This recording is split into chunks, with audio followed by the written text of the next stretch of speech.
বন্ধুগণ, আমরা শ্রীমদ্ ভগবদ গীতার ৩য় অধ্যায় কর্মযোগের ২৪তম শ্লোক অবধি বিশ্লেষণ করেছি। সেখানে আমরা জানতে পেরেছি অলস হয়ে কর্মত্যাগ করা উচিত নয়। স্বয়ং রঘুনাথকে স্মরণ করে ২৫তম শ্লোক থেকে শুরু করছি।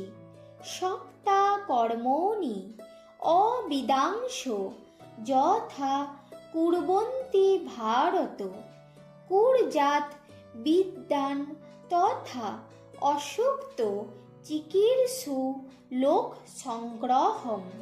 শ্রী ভগবান বলছেন, হে ভারত, অজ্ঞানীগণ আসক্ত হইয়া যেরূপ কর্ম করেন, জ্ঞানীগণ অনাসক্ত হইয়া লোক শিক্ষার জন্য সেইরূপ কর্ম করিবেন।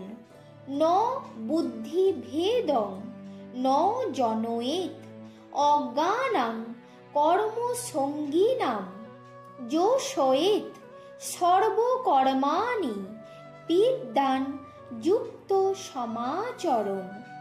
জ্ঞানীগণ কর্মাসক্ত জ্ঞানহীনগণের বুদ্ধিভেদ জন্মাইবেন না।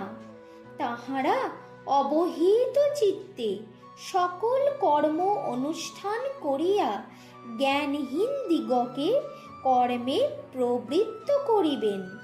প্রকৃতে ত্রিয়মানানি গুণৈ কর্মাণি সর্বস্ব অহংকার বিমূঢ় আত্মা কর্তা অহম ইতি মন্যতে।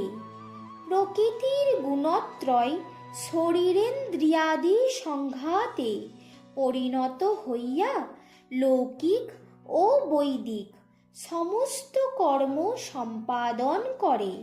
অহংকার দ্বারা যাহার চিত্ত বিমূঢ় হইয়াছে, তিনি আমি কর্তা এইরূপ মনে করেন।